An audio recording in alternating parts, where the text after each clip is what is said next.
welcome to episode 3 of my series Learning from the Masters. I finally decided to tackle my aversion to the colour green in this study of The Field by Pierre-Auguste Renoir. I wanted to give this study the space it deserved, so for this piece I cut 3 small sheets of pastel paper and stuck them into my sketchbook. That way, when I fold over the sketchbook, I don't end up with creases in the painting and it becomes a nice little triptych instead.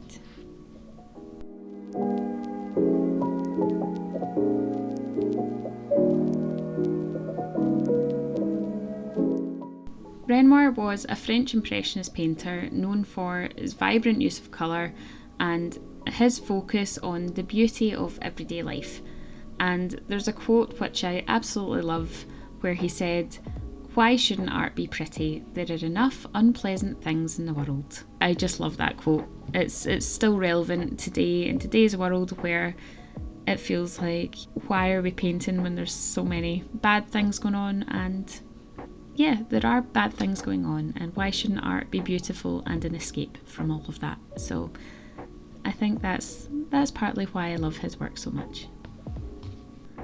Another interesting fact about Renoir is that he actually suffered from rheumatoid arthritis in his later life, but he continued painting by strapping brushes to his arms so that he could keep working even though, his hands were in so much pain. So I just think that's incredible what artists will do to commit to their art and to keep painting. It just shows you how vital it can really be for our mental well-being.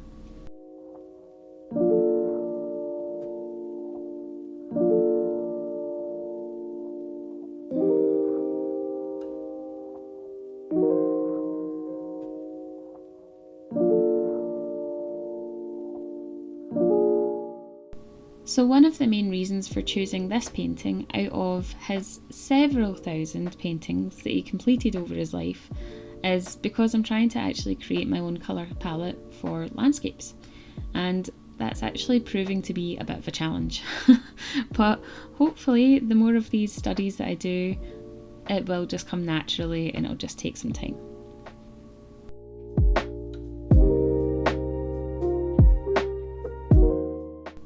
Something that I found quite challenging with this painting was actually trying to convey that sense of moodiness while also trying to paint these really vivid and vibrant greens. I felt like it was almost like 2 different paintings in one, where it's clearly like a sort of cloudy, overcast day. Or is it? I don't know. I couldn't quite figure out what time of day it was. If it was a summer's day, but it was just overcast because the greens are so lush and so vibrant. But there's definitely, I don't know if you can tell from this little bit of paper that I'm using as a reference, but it definitely feels moody as well. So it felt like there were 2 sort of conflicting parts of the painting, and yeah, I just struggled a little bit with deciding on a colour palette and which direction to go.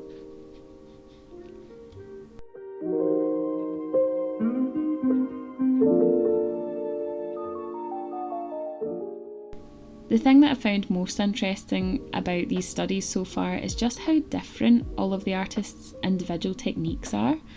And I guess I thought once I sort of learned the basics, I could use that technique throughout each of the paintings, but it's not been the case at all. And I don't know why I thought it would be, because if you look at any artist's work now, everyone is so different.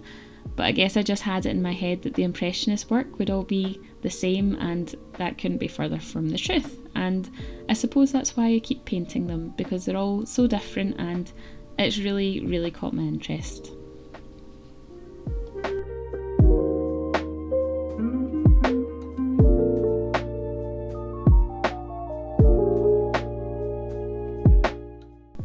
I also wanted to challenge myself to include the figures in this painting.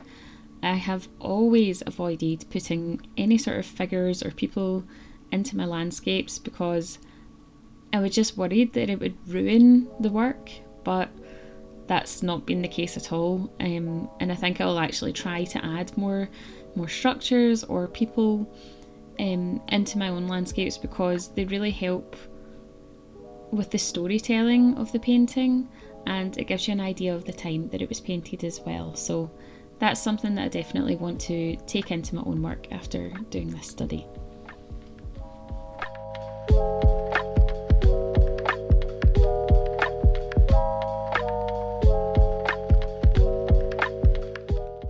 Overall, I'm really pleased with how this little study turned out.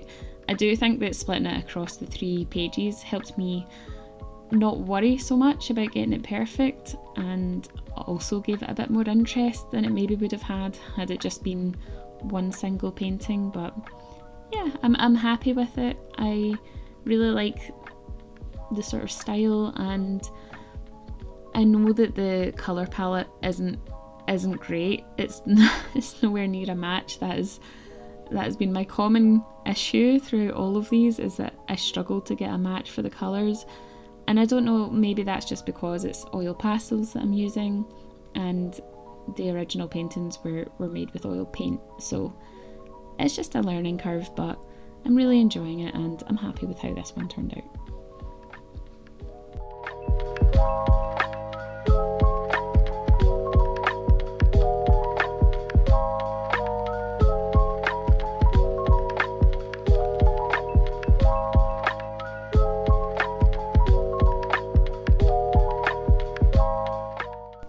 I would be really interested to hear if there's a particular painting you would like to see me try and do a last sort of hurrah for the Impressionists.